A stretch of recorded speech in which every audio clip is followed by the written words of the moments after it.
Umalma naman ang mga election watchdog sa desisyon ng COMELEC na hindi na mag-iimprenta ng mga resibo ng balota sa eleksyon 2016. Sagot na raw kasi sana ito sa issue ng transparency. Pero depensa naman ng COMELEC, posibleng magamit pa sa vote buying ang pag-issue ng resibo.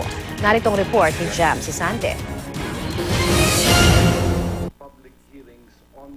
Sa harap ng Joint Congressional Oversight Committee on the Automated Election System, nanindigan ng COMELEC na hindi nila gagawing bahagi ng sistema sa eleksyon 2016 ang pagprint ng resibo pagkatapos ng bawat pagboto. Sa resibo sana makukumpirma ng botante na ang mga kandidatong binoto niya ang sila ring binilang ng vote counting machine. Pero ayon sa COMELEC, maraming problema ang may dudulot nito.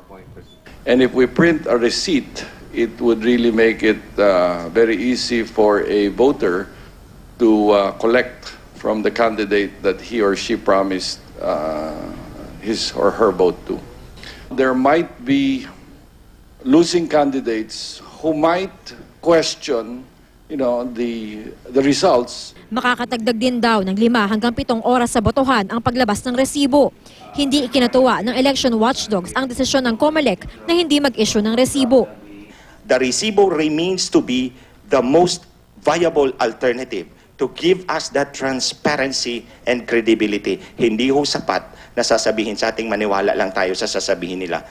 Hindi tuloy napigilan ni dating COMELEC Chairman Sixto Brillantes Jr. ang pagbanat kay Chong.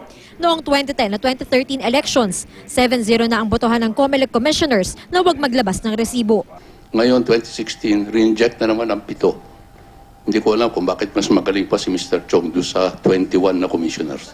Your Honor, it does not necessarily mean that if all the COMELECs rejected it, that becomes truthful and legal. Halatang ikinainis ito ni Chong. Giniit pa rin ng ilang election watchdogs ang paglabas ng resibo, kaya nag-walkout si Brillantes sa pagdinig. Sabi ng co-chair ng Joint Congressional Committee, kailangan maghanap ng paraan para maisama sa sistema ang paglabas ng resibo o kahit ang pagpapasilip sa botante sa screen ng VCM para masigurong tama ang interpretasyon sa boto sa kanyang balota. Sayang, because these are two modern features na kasama na sa makina that I am assuming, siyempre yung nagpalist sa atin noon, kasama sa presyo ng list yung features na yun. Para sa unang balita, Jam Sisante reporting.